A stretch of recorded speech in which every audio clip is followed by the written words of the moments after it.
Bonjour à tous. Dans cette capsule au programme, les actions mécaniques et leur modélisation. Lorsqu'on étudie le mouvement des objets, on est souvent amené à représenter des forces sur un schéma. Nous rappellerons ici la notion de force, puis je vous présenterai quelques exemples rencontrés la plupart du temps dans les exercices ou vos futures évaluations. Une force permet de modéliser une action mécanique. Une force modélise donc tout ce qui peut déformer un objet, le mettre en mouvement ou de manière plus générale modifier le mouvement d'un objet. Pour la modéliser, on utilise un outil mathématique, le vecteur. Le vecteur, c'est un segment fléché qui possède 4 caractéristiques. Un point d'application, une direction, un sens et une valeur. Pour représenter correctement une force sur un schéma, il faut donc bien connaître ces caractéristiques. La direction et le sens, ce sont ces caractéristiques que vous confondrez, car dans le langage courant, on ne fait pas toujours la distinction. En physique, elles indiquent bien deux choses très différentes. La direction de la force est aussi appelée droite d'action. La direction est donc une droite. Donner la direction d'une force, c'est donner la droite sur laquelle se pose la force. Par exemple, la direction est la droite reliant l'objet A et l'objet B. La verticale, l'horizontale sont aussi des directions très couramment utilisées. Le sens, lui, va indiquer le sens de déplacement sur cette droite. Par exemple, sur une droite verticale, le sens de déplacement peut être vers le haut ou vers le bas. Retiens que lorsque tu décris le sens, tu utilises bien le mot vers. De l'objet A vers l'objet B, vers le haut, vers le bas, vers la droite. Passons à quelques exemples.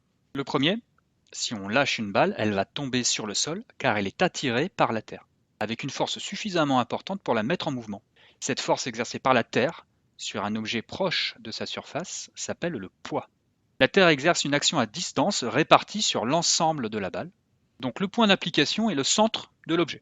Cette force est exercée par la Terre sur la balle. La direction est donc la droite qui relie le centre de l'objet et le centre de la Terre, que l'on appelle habituellement la verticale du lieu où l'on se trouve. Le sens de la force est de la balle vers la Terre. On peut simplifier en disant simplement vers le bas. Sa valeur se calcule à l'aide d'une relation mathématique que l'on rencontrera plus tard. Autre exemple, quand la balle touche le sol, celui-ci va réagir au poids de la balle en exerçant une force qui s'y oppose. C'est une action de contact qui ne s'exerce pas à distance mais uniquement lorsque le sol touche la balle.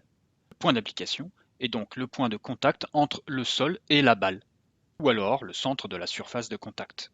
La direction est la droite perpendiculaire au support. Ici, comme le support n'est pas penché, on peut dire que la direction de la force est la verticale du lieu. Le sens, eh bien, le sol empêche la balle de s'enfoncer davantage. Le sens, c'est du sol vers la balle. La valeur sera le résultat d'un raisonnement lié à l'état d'équilibre de l'objet. Nous aurons l'occasion d'y revenir. Le dernier exemple est la force exercée par un astre sur un autre astre, comme le Soleil sur une planète. On parle alors de force gravitationnelle. Cette force est une action exercée à distance, donc le point d'application est le centre de l'objet, le centre de la planète. La droite d'action, la direction, est la droite qui relie le centre des deux objets. Sur cette droite, le sens de la force est de la planète vers le Soleil. Le Soleil attire la planète vers lui. La dernière caractéristique, la valeur, se calcule à partir de cette équation. La force est égale à la constante gravitationnelle G, multipliée par le produit des masses des objets en interaction, le tout divisé par la distance au carré entre les deux objets.